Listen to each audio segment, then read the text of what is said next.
தமிழ்நாட்டில் சட்டப்பேரவைக்கான பொது தேர்தல் நடைபெற்று 234 தொகுதிகளில் 107 இடங்களில் 108 இடங்களில் வெற்றி பெற்று 107 என்ற எண்ணிக்கையோடு தமிழக வெற்றிக் கழகம் ஆட்சி பொறுப்பினை ஏற்றது. முதலமைச்சராக மாண்புமிகு விஜய் அவர்கள் பொறுப்பேற்றுக் கொண்டார். சட்டமன்றத்தில் நம்பிக்கை இல்லா தீர்மானத்தில் போதுமான அளவுக்கு வாக்குகளை பெறுகிற அளவிற்கு எதிர்க்கட்சிகளும் அவர்களுக்கு ஒத்துழைத்து அவர் முதலமைச்சராக பணியை தொடர்ந்து வருகிறார். திராவிட முன்னேற்ற கழகத்தினுடைய தலைவர் அமையப்பட்டிருக்கின்ற புதிய ஆட்சிக்கு வாழ்த்துக்களை சொன்னதோடு 6 மாத காலத்திற்கு உங்களுடைய ஆட்சியினுடைய திறனை கடுமையாக விமர்சிக்க மாட்டோம் என்று கூறியிருந்து இந்த அரசாங்கம் தொடர்ந்து நடைபெற வேண்டும் என்று விளைந்தார்கள். அதற்கு பிறகு மாண்புமிகு முதலமைச்சர் அவர்கள் டெல்லிக்கு சென்றார், பிரதமரை பார்த்தார். ஏனைய 3 முதலமைச்சர்களும் அஸ்ஸாம், மேற்கு வங்காளம், கேரளாவுடைய முதலமைச்சர்கள் ஏறத்தாழ 40 இருந்து 50 நிமிடங்கள் சந்தித்தார்கள். என்ன காரணத்தினாலோ தமிழ்நாட்டுடைய முதலமைச்சர் வெறும் 10 நிமிடங்கள் மட்டுமே பிரதமரால் ஒதுக்கப்பட்டு உடனடியாக வேறு யாரையும் சந்திக்காமல் திரும்பியிருக்கிறார், நிர்மலா சீதாராமன் தவிர. அதற்கு பிறகு முதலாக தமிழ்நாட்டினுடைய தேர்ந்தெடுக்கப்பட்ட முதலமைச்சராக தொகுதி மக்களுக்கு நன்றி சொல்வதற்கு திருச்சிக்கு சென்றவர் ஒரு 18 நிமிடங்கள் பேசியிருக்கிறார்.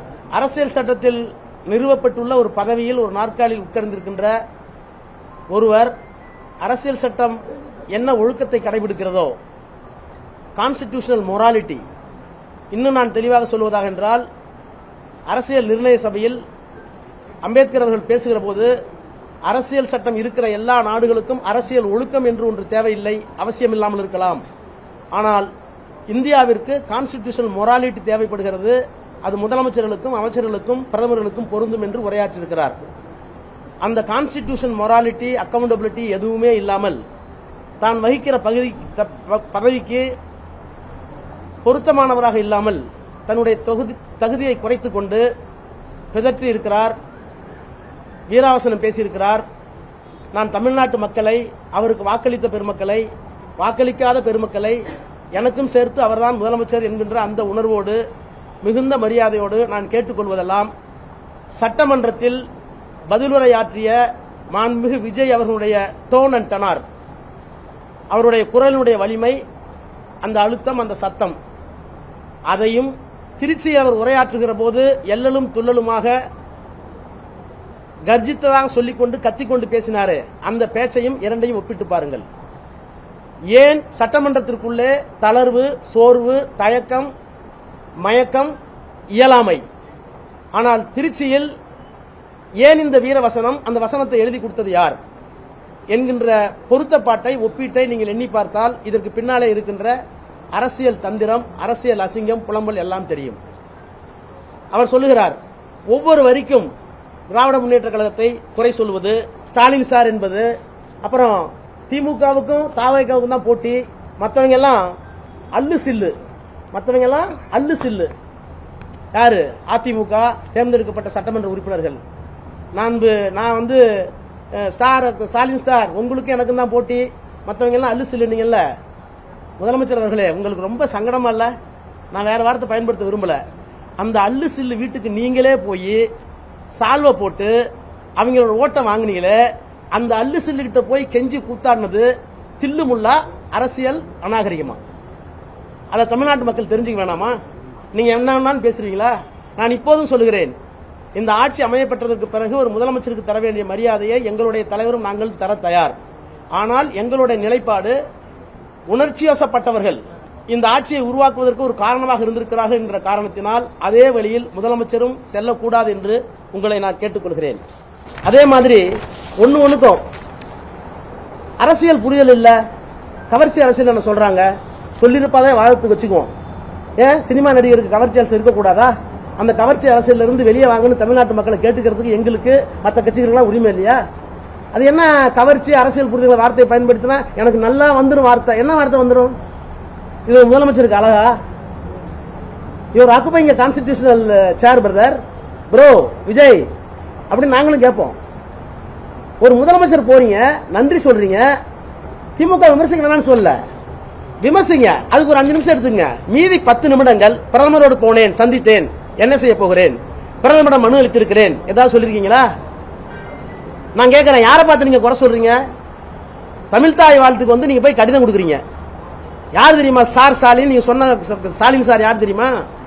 அரசியல் சட்டத்தால் திருத்தப்பட்ட EWS, economically weaker sections, constitutional mandate once it was past in the parliament, அதை தமிழ்நாட்டுக்குள்ள அனுமதிக்க மாட்டேன்னு சொன்னவர் தான் ஸ்டாலின் சார். நீங்க தமிழ்தாய் வாழ்த்துக்கு நீங்க போட்டுருக்கிறது என்ன தெரியுமா? வெறும் ஜிஓ, கவர்மெண்ட் ஜிஓ சார். அரசியல் சட்டத்தை மீறினா ஆட்சியவே கலைக்கலாம். நாங்க மீறி இருக்கோம், தாழ்த்தப்பட்டவர்களுக்காக, பிற்படுத்தப்பட்டவர்களுக்காக. நீங்க ஒரு தமிழ்தாய் வாழ்த்துக்கு போய் கெஞ்சுறீங்களே, கூத்தாடுறீங்களே, உங்க வீரம் என்ன? இந்த வீரத்தை நாங்க வந்து அம்பலப்படுத்த கூடாதா? ஒன்னு தெரிஞ்சுங்க மாண்புமிகு முதலமைச்சர் அவர்களே, நாங்க வந்து உங்களுடைய கவர்னன்ஸை தான் 6 மாசம் கழிச்சு விமர்சிப்போம்னு சொன்னோம். உங்களுடைய இயலாமைய, டே டு டே அட்மினிஸ்ட்ரேஷன்ல இருக்கிற குறைபாடுகளை நாங்க விமர்சிக்க மாட்டோம். நீங்களும் சொல்ல முடியாது, நாங்களும் கேட்க முடியாது. நாங்க டே டு டே அட்மினிஸ்ட்ரேஷன் சொன்னா இவ்வளவு கொலை நடக்குது, கொள்ளை நடக்குது, இவ்வளவு வந்து கற்பழிப்பு நடக்குது, பாலியல் தொந்தரவு நடக்குதுன்னு சொன்னா நீங்க உடனே விமர்சிக்கிறீங்களா? நீங்க சொன்னீங்களே நான் வந்த உடனே எல்லாம் சரியாயின்னு சொன்னீங்களே. சரி, பணம் இல்ல, நிதி நிலைமை சீர் செய்வதற்கு 6 மாசம் ஆகலாம் அல்லது 2 வருஷம் ஆகலாம். சட்டம் ஒழுங்குக்கு என்ன பிரச்சனை? போலீஸ் உங்கள்கிட்ட தானே இருக்கு, துப்பாக்கி உங்க கையில தானே இருக்கு, டிரான்ஸ்பரிங் அத்தாரிட்டி நீங்க தானே. அதுக்கு என்ன காலவாசம் வேணும்னு கேட்கறேன். உளவுத்துறையை சரியா வச்சுக்க வேண்டியதானே நீங்க. உங்களுடைய உரையில் அப்புறம் வேற என்னெல்லாம் சொல்றீங்க? இப்ப தமிழ்நாட்டுக்கு அவர் கையெழுத்து போட்டதுல சிங்கப்பெண்ணு ஒரு திட்டம் கையெழுத்து போட்டீங்க. நான் கேட்கிற சிங்கப்பெண்ணுக்கு பட்ஜெட்டரி சப்போர்ட் என்ன? கலைஞர் 3 கையெழுத்து போட்டார், எங்களுடைய தலைவர் ஸ்டாலின் 3 கையெழுத்து போட்டார் முதலமைச்சர் வரும்போது. அதுக்கெல்லாம் பட்ஜெட்டரி சப்போர்ட் என்னன்னு நிதித்துறை செயலரோடு பேசி அலாட் பண்ணி முடிச்சவருக்கு தான் கையெழுத்து போடுவோம். சிங்கப்பெண்ணுக்கு பட்ஜெட்டரி அலோகேஷன் என்ன? நீங்க எல்லாம் சொல்ல வரீங்க, பேரை மட்டும் மாத்திட்டா போதுமா? ஒரு ஐஜியை போட்டீங்க, புதுசா ரெக்ரூட் பண்ணீங்களா? அது புதுசா டிபார்ட்மெண்ட் வாங்கி கொடுத்தீங்களா? இல்ல எந்தெந்த மாவட்டத்தில் சிங்கப்பெண் திட்டத்திற்கு போலீஸ் அலர்ட் ஆயிருக்காங்க? எத்தனை வெஹிக்கிள் நீங்க வாங்கிருக்கீங்க? அதை என்ன நீங்க தொடக்கி வைக்கல, கையெழுத்து போட்டீங்களே, ஏன் என்ன தொடக்கி வைக்கலன்னு கேட்கிறேன். ஒரு அதாவது இனபிலிட்டி, இன்காம்பிடன்ட் அப்படின்னு நான் உங்களை சொல்றதுல என்ன தப்பு? ஆனா நீங்க பேசுறது மட்டும் பாத்தீங்கன்னா கைத்தட்டலுக்காக, உணர்ச்சியை தூண்டுவதற்காக எல்லாம் பண்றீங்களே. நாங்க என்ன சக்தி தெரியுமா? மும்மொழி கொள்கையை நாங்க உள்ள விடல. என்னென்ன திட்டங்கள் நிறுத்தி வச்சிருக்கோம், டீலிமிட்டேஷன் நாங்க தான் நிறுத்தணும். நேஷனல் எஜுகேஷன் பாலிசி நாங்க தான் நிறுத்தணும். பிஎம்ஸ்ரீ 2500 கோடியா இழந்தாலும் பரவாயில்ல, 10,000 கோடி நட்டப்பட்டாலும் பரவாயில்ல, மாநில உரிமை விட்டு கொடுக்க மாட்டோம் மோடி அவர்களே, நான் அதுக்கெல்லாம் பயப்பட மாட்டேன் அப்படின்னு சொன்னவர் தூர சத்தியம், ஓர சத்தியம், கோர சத்தியம், பார சத்தியம், தூர்ந்து போன சத்தியம். ப்ரோ விஜய் ப்ரோ, எங்க ப்ரோ போச்சு உங்களுடைய சக்தி? பிஎம்க்கு முன்னாடி முடியாதுன்னு சொல்லிட்டாங்க ப்ரோ. ஏன் bro? Honourable chief minister bro, why bro ஏன் பேசாம வந்தீங்க? ஏன் ப்ரோ பிரஸ் பாக்குறதுக்கு தைரியம் இல்ல ப்ரோ? ஏன் ப்ரோ எழுதி கொடுத்த ஸ்கிரிப்ட் இவ்வளவு நேரம் வீரம்? உங்களுக்கு எவ்வளவு பிரச்சனை இருக்கு? பாசிசத்தையும் எதுக்குறோம், பாயாசத்தையும் எதுக்குறீங்க. ரைட், பாயாசத்தை முடிச்சிட்டீங்க. பாசிசத்தை என்னாச்சு ப்ரோ? திருவள்ளூர் காவி கலர் போட்டிருக்காரு கவர்னர். உங்க அமைச்சர் கேட்டாங்க, என்ன சொல்றாங்க? அதை இப்ப பத்தி பேச வேணாம், எப்ப பேசுவீங்க? திருவள்ளுவர் எங்களுடைய இனத்தினுடைய, மொழியினுடைய, கலாச்சாரத்தினுடைய அடையாளம். பிறப்புக்கும் எல்லா உயிருக்கும் எம்பளம் போட்டுட்டா பத்தாது. திருவள்ளுவருக்கு வந்து இங்க காவி சாயம் பூசறது நான் இப்ப பேச மாட்டேன்னு சொன்னா, எங்களுடைய மொழியை, இனத்தை தாழ்த்துகிற ஒருவரை கேள்வி கேட்பதற்கு துப்புள்ளாத ஒரு சக்தி எங்களை பார்த்து தீய சக்தி, தூர சக்தின்னு சொல்லுவீங்களா? நீங்க என்ன சக்தி? நார சக்தியா? கேட்க மாட்டோமா? அப்புறம் நாங்க சாதி, மதம், பணத்தை எல்லாம் உடைச்சிட்டீங்க. நீங்க சாதி பார்த்து கேண்டிடேட்டே போடல, நீங்க மதமே பார்க்கல. கையில ஒரு மதம், நெத்தியில ஒரு மதம், பதவி ஏற்றுக்கும் போது ஜோசப் விஜய் என்னும் நான், அது ஒரு மதம். என்ன bro? Total contradiction bro, bundle of contradictions. இந்த பண்டில் ஆஃப் கான்ட்ரடிக்ஷன் பேர் நான் தாண்டி வந்துட்டாங்கிறது இல்ல, அதெல்லாம் உள்ள மறைச்சு போட்டு வச்சிருக்கீங்கன்னு அர்த்தம். அதை விட பெரிய கொடுமை, இந்த திருச்சி கிழக்கு தொகுதி வந்து என்னுடைய செல்லை பிள்ளைங்கிறாரு. ஐயோ ஜனங்களே ஜாக்கிரதையா இருக்கு. நான் இப்ப என்ன கேட்கிறேன், இதெல்லாமா ஒரு சீஃப் மினிஸ்டருக்கு பிரச்சனை? ஒரு சீஃப் மினிஸ்டருக்கு முன்னாடி என்னென்ன பிரச்சனை இருக்கு? தமிழ்நாட்டுக்கு தர வேண்டிய உரிமைகளை தந்தீங்களா? இன்னைக்கு DK சிவகுமார் பக்கத்து மாநிலத்துடைய முதலமைச்சர் பேசியிருக்காரு. திமுகவும் ஸ்டாலின் இருக்க வரைக்கும் தான் எங்களுக்கு பிரச்சனை, மேகதா இருக்கு, இனிமேல் எங்களுக்கு பிரச்சனை இல்லைங்கிறார். இதை கேட்டதற்கு பிறகு இந்த காங்கிரஸ்காரர்கள், இங்க இருக்க 2 அமைச்சர்கள் அதுக்கு எதிர்வினையாற்றிருக்கீங்களா? முதலமைச்சர் அவர்களே உங்களை சொல்றாரு, நீங்க ஒரு ஆளே இல்லைன்றாரு, அவரு எங்களுக்கு பிரச்சனையே இல்லைன்றாரு. ஆட்சி திமுக ஆட்சி, அந்த ஆட்சி போய்விட்டது. எங்க தயவில் இருக்கிற ஆட்சி தான் இப்ப நடக்குதுன்னு பட்டவர்த்தம் சொல்றாரு. சரி, டி.கே. சண்முகம் பதில் என்ன? அப்புறம் பச்சை துண்டை போட்டு சொன்னீங்களே, நான் விவசாய மகனாக பிறப்பாம இருப்பதற்கு வருத்தப்பட்டேன். நான் விவசாய வீட்டு புள்ள, 8வது புள்ள, நான் கடைசி புள்ள. எனக்கு ஏறு ஓட்ட தெரியும், தண்ணி பாய்ச்ச தெரியும், உழவு ஓட்ட தெரியும், வண்டி மாடு ஓட்டிருக்கேன், எல்லாம் பண்ணிருக்கேன். நீங்க ஐயோ எனக்கு விவசாய பிள்ளையா பறக்காம போயிட்டு இன்னைக்கு பாத்தீங்களா டிவியா? விவசாயிகள் போராடுறாங்க, பணமா நடிச்சுக்கிட்டு போராடுறாங்க. இந்த ஆட்சியில் நாங்க பணம் ஆகி கொண்டிருக்கிறோம்னு. இன்னொன்னு கேட்கிறேன், எங்களை 6 மாசம் கேள்வி கேட்காதுன்னு சொன்னீங்களே, நீங்க 6 மாசம் இல்ல 6 வருஷம் கூட நீங்க கேள்வி கேட்கல. உங்களுடைய தேர்தல் அறிக்கையில உங்களுடைய நடத்தையில நாணயம் இருக்கா? ரிசர்வ் பேங்க் கைட்லைன்ஸ் இல்லாம நீங்க விவசாய கடனை முழுசா தள்ளுபடி முடியாது. 2025 கைட்லைன்ஸ். நீங்க 2026 தானே தேர்தல் அறிக்கை தயாரிக்கிறீங்க. அந்த அறிக்கை தயாரிக்கும் போது இப்படி ஒரு சட்டம் இருப்பது என்பதை தெரியாமல் கூட ஒரு அரசியல் கட்சி நீங்க தேர்தல் அறிக்கை கொடுத்தா உங்களுக்கு என்ன பேர் வைக்கலாம்? ரொம்ப கல்வியாளர்கள் பேர் வச்சிடலாமா? மெத்த படித்தவர்கள் பேர் வச்சிடலாமா? பேர் அறிவாளர்கள் பேர் வச்சிடலாமா? ஞானிகள் பேர் வச்சிடலாமா? நீங்களே ஒரு வார்த்தை சொல்லுங்களேன். அப்ப நீங்களே ஒரு வாக்குறுதி கொடுத்துட்டு அதை முடிக்க முடியாம இப்ப புது புது சீரிங்களா இருக்கிறீங்க 200 கரண்ட்டுக்கு. அப்புறம் கச்சத்தீவு நீண்ட நாள் எங்களுடைய தமிழர்களுடைய பிரச்சனை, மீனவர்களுடைய பிரச்சனை. அதை கேட்டிருக்கேன்னு சொல்லுங்க, கேட்போம்னு சொல்லுங்க, போராடுவோம்னு சொல்லுங்க, ஒத்துக்கிறோம். அதுல அரசியல் சட்ட சிக்கலே இருக்கு. தமிழ்நாடு அரசாங்கத்தினுடைய சட்டமன்றத்தினுடைய அனுமதி இல்லாமலேயே அன்றைக்கு கச்சத்தீவை மத்திய அரசாங்கம் தாரை வார்த்தது. அதை திராவிட முன்னேற்ற கழகத்தினுடைய ஆட்சி கலைஞர் தலைமையில் சட்டமன்றத்தில் தீர்மானம் போட்டு கண்டித்திருக்கிறது. எல்லாம் ஆவணங்களா இருக்கு. உடனே நீங்க செஞ்சு கொடுக்கணும் அவசியம் இல்ல. ஆனா குறைந்தபட்ச ஒரு அக்கௌண்டபிலிட்டி வேணாம் அவங்க அமைச்சர்களுக்கு. என்ன அமைச்சர்கள் அவர்கள்? கச்சத்தீவை பத்தி பேசினா நோ கமெண்ட்ஸ். திருவள்ளுவர் சிலையை பத்தி காடி சிலை அடிக்கிறார் கவர்னர் கேட்டாக்க அதை இப்ப பேச வேணாம். அப்புறம் பக்ரீத்துக்கு ஒரு ஜட்ஜ்மெண்ட் வந்திருக்கு. எங்கள் கட்சியின் சார்பில் சரவணன், கழகத்தினுடைய துணை பொதுச்செயலாளர், நாடாளுமன்ற உறுப்பினர் கவிஞர் கனிமொழி எல்லாம் அதை கண்டிச்சிருக்காங்க. நீங்க என்ன பேசுறீங்க? மாநில உரிமையை விட்டு கொடுக்க மாட்டேன் போனீங்களே, பிரதமர் அண்ணன் கேட்டு வந்தீங்க. மதச்சார்பு விட்டு கொடுக்க மாட்டேன். இந்த ஜட்ஜ்மெண்ட் உங்களுடைய பதில் என்ன? உங்க கமெண்ட்ஸ் என்ன? அப்பீல் போக போறீங்களா? என்ன பண்ண போறீங்க? எதுவுமே இல்லையே.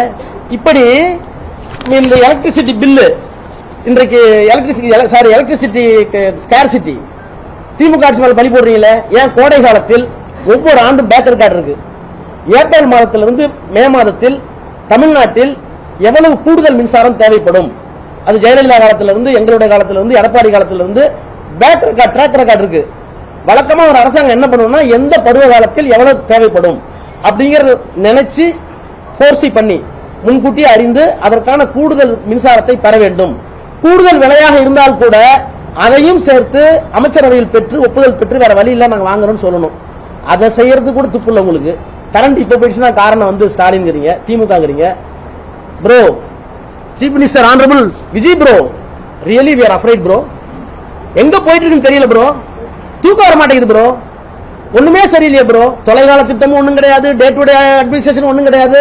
என்ன பண்றதுன்னு தெரியல ப்ரோ. ஏதாவது ஒரு நல்ல முடிவு எடுங்க ப்ரோ, இல்லைன்னா நல்லா இருக்காது ப்ரோ. எங்களுடைய தலைவர், எங்களுடைய திமுக திராவிட முன்னேற்ற கழகம் உங்களுடைய நியாயமான எல்லா செயல்களுக்கும் உடனிருக்க தயாராக இருக்கிறது. ஆனால் இப்படியெல்லாம் ஒரு ஒரு முதிர்ச்சி இல்லாத, முன்னனுபவம் இல்லாமல் போவதில் தவறில்லை. ஆனால் முதிர்ச்சி இல்லாத, பக்குவம் இல்லாத, எதை பற்றியும் சிந்திக்காத ஒரு தாண்டோணித்தனமான அரசாங்கத்தை தந்து கொண்டிருக்கிற முதலமைச்சர் அவர்களே, உங்களை தமிழ்நாட்டு மக்களின் சார்பில், வாக்களிக்க மக்களின் சார்பில், வாக்களிக்காத மக்களின் சார்பில், அப்புறம் சொல்றீங்க ஒரே தலைவர், ஒரே நம்பிக்கை நான் தான். உங்களுக்கு ஓட்டு போட்டு 35% தான். பார்லிமெண்டரி டெமோக்ரஸில you succeeded, no doubt, I do admit. நாடாளுமன்ற தேர்தல் முறையில் நீங்கள் வெற்றி பெற்று விட்டீர்கள். ஆனா தமிழ்நாட்டு மக்களுக்கு நான் தான் தலைவன் சொல்ல உங்களுக்கு எந்த அதிகாரமும் இல்ல, எந்த அனுமதி இல்ல. ஏன்னா 65% பேர் உங்களை வேணான்னு ஓட்டு போட்டுருக்காங்க. I do not mean that you are not competent under constitution methodology. நீங்க அரசியல் சட்டப்படி சரின்னு சொல்லல, அரசியல் சட்டப்படி அதுதான் சரி, எலக்ட்ரல் பாலிசி. ஆனால் மனதில் வைத்துக் கொள்ளுங்கள், உங்களை வேண்டாம் என்று நிராகரித்தவர்கள் 65% பேர் இருக்கிறார்கள். அந்த 65%த்தில் இன்னும் ஒரு 10-15% உங்கள் பக்கம் பெறுவதற்கு முயற்சி எடுங்கள். எங்களை, எங்கள் தலைவரை எப்போது பார்த்தாலும் குறை சொல்லி அதில் எல்லலும் தொழிலுமாக பேசி நக்கல் நையாண்டி பேசி உங்களுடைய முதலமைச்சர் என்ற நாற்காலிக்கு உள்ள தகுதியை குறைத்துக் கொள்ளார்கள் என்று உங்களை அன்போடு கேட்டுக்கொள்கிறேன். சார், நேற்று இவ்வளவு விஷயம் பேசியிருக்காங்க. உங்களோட தோழமைகள் இந்த கட்சிகளில் இருக்கிறவங்க இந்த விஷயத்துக்கு சரியா எதிர்வினை ஆற்றுறாங்கன்னு நீங்க நினைக்கிறீங்க? நான் அதுதான் மொத்தமா சொன்னேன். கான்ஸ்டிடியூஷனல் மொராலிட்டின்னு ஒன்று இருக்கு. அதாவது ஒரு அரசாங்கம் இருக்கணுங்கிறதுக்காக இன்னொரு அலைன்ஸ்ல ஜெயிச்சவங்க வெளியே இருந்து ஆதரவு கொடுக்குறேன், நான் ஒத்துக்கிறேன். சிபிஐ சிபிஎம் ஒத்துக்கிறேன். மற்றவங்க நான் விமர்சிக்க வேண்டிய அவசியம் இல்லை. ஏற்கனவே விமர்சனங்கள்லாம் சோசியல் மீடியாலாம் பார்த்துருப்பீங்க. இப்ப நான் சொல்ல வர்றது, இன்னொரு அணியில இருந்து வெற்றி பெற்ற பிறகு அவர்களுடைய தயவோடு ஆட்சி அமைத்ததற்கு பிறகும் நீங்கள் ஏதோ 185 சீட்டு பிடிச்சிட்ட மாதிரி கை காலெல்லாம் ஆட்டிட்டு பேசுறீங்களே. கை இப்படி போகுது இப்படி போகுது. நான் என்ன கேட்கிறேன், சட்டமன்றத்தில் எங்க போச்சு உங்க கை? பேப்பரை வச்சுட்டு பேசிட்டு என்ன அர்த்தம்? ஏன் பவுனீங்க? எதிர்கட்சி தலைவர் உதயநிதி ஸ்டாலின் கேட்ட கேள்வி உங்களால ஏன் பதில் சொல்ல எதிர்கொள்ள முடியல? உங்க பாடி லாங்குவேஜ் எங்க போச்சு அன்னைக்கு? My sincere appeal to the press. நான் தயவு பண்ணி கேட்கிறேன், ஏதோ அவரை வெறுத்து கேட்கல. 2 பாடி லாங்குவேஜையும் 2 டோன் அண்ட் டனாரையும் நீங்க ஒப்புமை செய்யுங்க. அதற்கு பிறகு இவருடைய ஆளுமை என்ன, இவர் என்ன செய்ய போகிறார், என்ன டெலிவரி கொடுக்க போறார் அப்படிங்கறத நீங்க தான் தீர்மானிக்கணும், மக்கள் தான் தீர்மானிக்கணும். என்ன விமர்சனம் வச்சிருக்கோங்க? என்ன விமர்சனம் வச்சிருக்கோம் மேல சொல்லுங்க பாப்போம். ப்ரோ என்ன விமர்சனம் சொல்லுங்க. பிரைம் மினிஸ்டர் போனீங்க sir, there must be accountability. You are elected chief minister. You met the prime minister. Is it not our right to get information from you? Or is it not your duty to disclose what happened with the prime minister? என்ன press பார்க்க வரீங்க? நானாவது தூண் sir அது. நானே தப்பு பண்ண வெளியே கொண்டு வரதான். தப்பா இருந்தாலும் தப்பு தான். 1,70,000 கோடி சொன்னது நீங்க தான். அது இல்லன்னு சொல்லி விரிவிச்ச ஒருபாடு ஒத்துக்கிட்டது நீங்க தான். But it need in democracy. எதுவுமே நான் பார்க்க மாட்டேன்னா இதெல்லாம் சும்மா ஒரு கூடம் போட்டுக்கிறது. நீங்க எதுக்கு நாங்க பாத்துக்கிறோம். இதெல்லாம் ஒரு முதலமைச்சருக்கு பேசாதலாம். இந்த நையாண்டி நக்கல்லாம் இதெல்லாம் அது தாவேக வளர்ந்த 2ஆம் கட்ட தலைவர்கள் பேசிட்டோம். அல்லது ஒன்னும் தெரியாத அமைச்சர்கள் வந்து இருக்காங்கல்ல, சுற்றுலாத்துறைக்கு சுற்றுச்சூழலுக்கு சுற்றுலாத்துறைக்கும் தெரியாத அறிவுஜீவிகள் இருக்காங்கல்ல, அவங்க பேசிட்டு போட்டோம். அதெல்லாம் இவர் பேசக்கூடாது.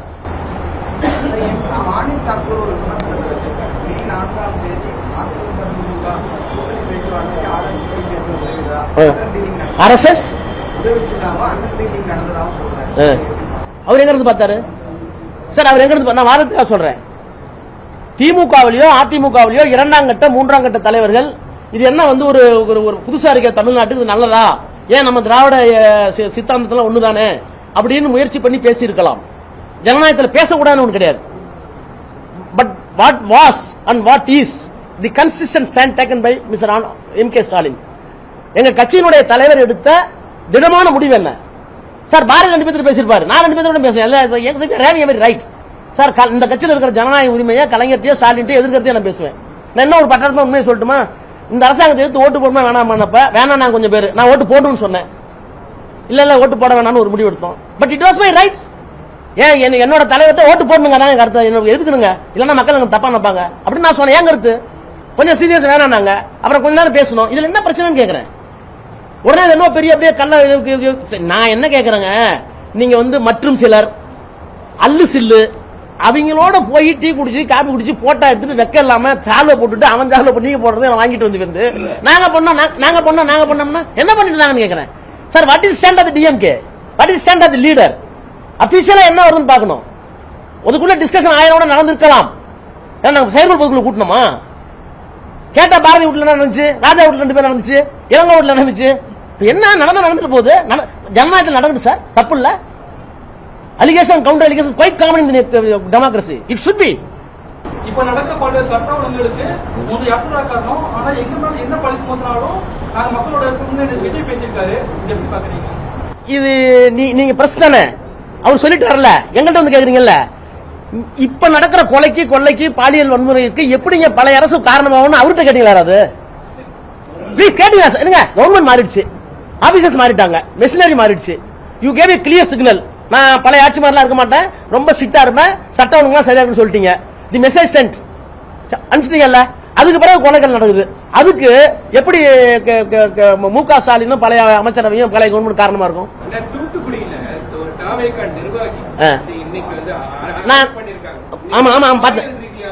பாத்திருக்கேன். நான் என்ன கேக்குறேன் உங்கள்கிட்ட, நீங்க ஏன் தயவு பண்ணி ஏன் கேள்வி கேட்க மாட்டேங்கிறேன்னு கேக்குறேன் சார். நேருவை இந்திரா காந்திய கலைஞரை நீங்க பாத்துறீங்கல்ல, நீங்க எங்கள்கிட்ட கேக்குறீங்களே தவிர அவர் சொல்றாரு முதலமைச்சர் இப்படி சொல்றது நியாயமா, இது உங்களுக்கு தார்மீக உரிமை இருக்கா, தப்பு இல்லையா அப்படின்னு ஒருத்தர் கேட்க மாட்டீங்களா?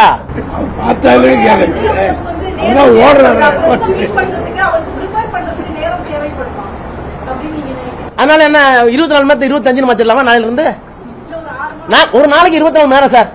மேடம் நான் இவருக்கா 25 மாத்திட்டுமா? 360 நாள் இன்னொரு 10 நாள் எக்ஸ்டெண்ட் பண்ணிடலாமா? எதுக்கு நேரம் கேக்குறேன் சார். பிரஸ் பாக்குறது it's part and parcel of your duty to discharge the constitutional functions. அதுக்கு தான் ஃபோர்த் எஸ்டேட் உங்களுக்கு சொல்லட்டுமா? கான்ஸ்டிடியூஷன் டிபேட் எடுத்து படிங்க.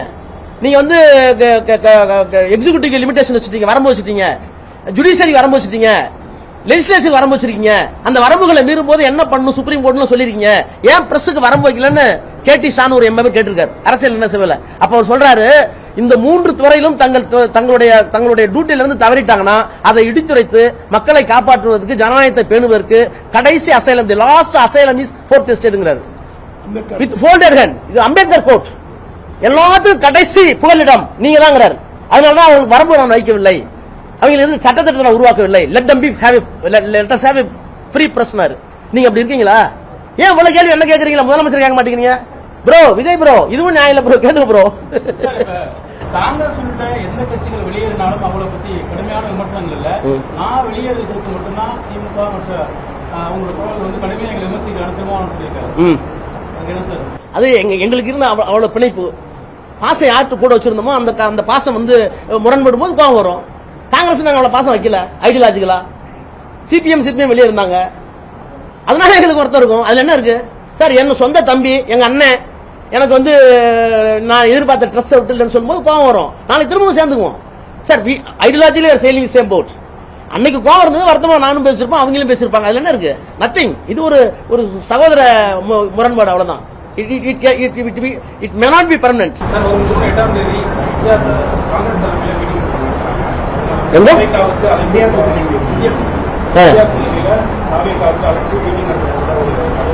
கேஷிய சொல்றாங்க என்னன்னு தெரியல, அபிஷியல் தெரியல. இல்ல டிவியில பார்த்தேன், இன்னும் யாருக்குமே அழைப்பு வந்த மாதிரி தெரியல. எல்லாம் கேசியங்கள் வருது, உங்க டிவியில வருது, அழைக்க போறாங்க, திமுக போகுமா சார்? உங்களுக்கு தான் சொல்ல வேண்டிய அவசியம் இல்லையே, எல்லாத்தையும் போட்டு ஒரு 10 வருஷத்துக்கு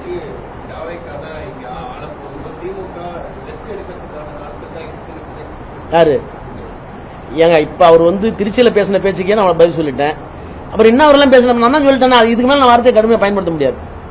அவர் சொல்றாரு, அவ்வளவுதான். ஒரு உட்டோப்பியன் ஒரு வேர்ல்டு தெரியுமா? யூஆர் லிவிங் இன் உட்டோப்பியன் வேர்ல்டுமாங்க. அது மாதிரி ரைட். இது ஒரு தேர்தலில் வந்து ஒன்னு சிங்கிள் ஃபுல் மெஜாரிட்டி கொடுக்கல, ஒரு ஃபிராக்சர்டு மெஜாரிட்டி தான் கொடுத்துருக்காங்க, 107 தான் கொடுத்துருக்காங்க.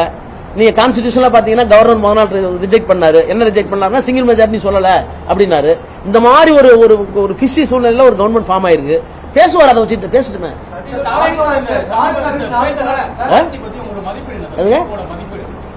சார் மதிப்பீடு தான் டெய்லி நான் கொடுத்துட்டு இருக்கேன். கொல்ல இன்னைக்கு கூட தூத்துக்குடியில கனிமொழி தொகுதியில் நடந்து கனிமொழி பேட்டி கொடுத்துருக்காங்க.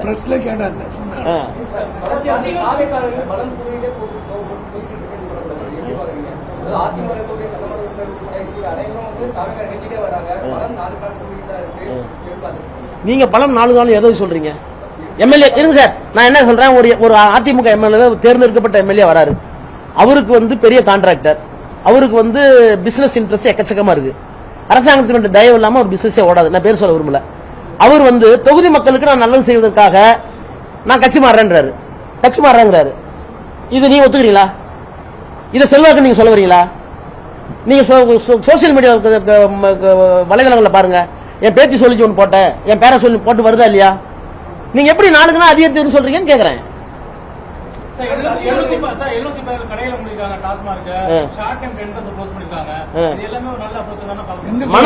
மணமகிழ் மண்டலத்தில் கிடைக்குது தெரியுமா? இப்போ நீங்க எங்க க்ளோஸ் பண்ணீங்களோ பக்கத்துல மணமகிழ் மண்டலத்தில் விற்கிறாங்க.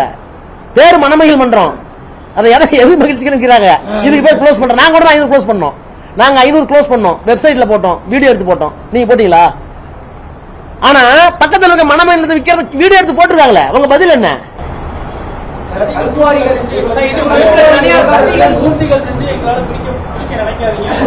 யார நாங்க என்ன சூழ்ச்சி சொல்றோம்னு சொல்லுங்க sir. Sir sorry to say, பைத்தியக்காரத்தனமா இருக்கு.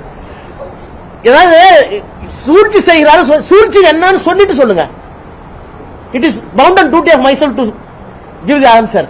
என்ன சூழ்ச்சியா சொல்ல மாட்டேங்கிறாரு. சூழ்ச்சி செய்யாதீங்க, சூழ்ச்சி என்ன சார்? இருட்டுல போய் பேய் வருதுன்னா ஒண்ணு வந்து மனநிலை கொண்டு இருக்கும், தைரியம் கொண்டு இருக்கும். நீங்க தான் முடிவு பண்ணிக்கணும்.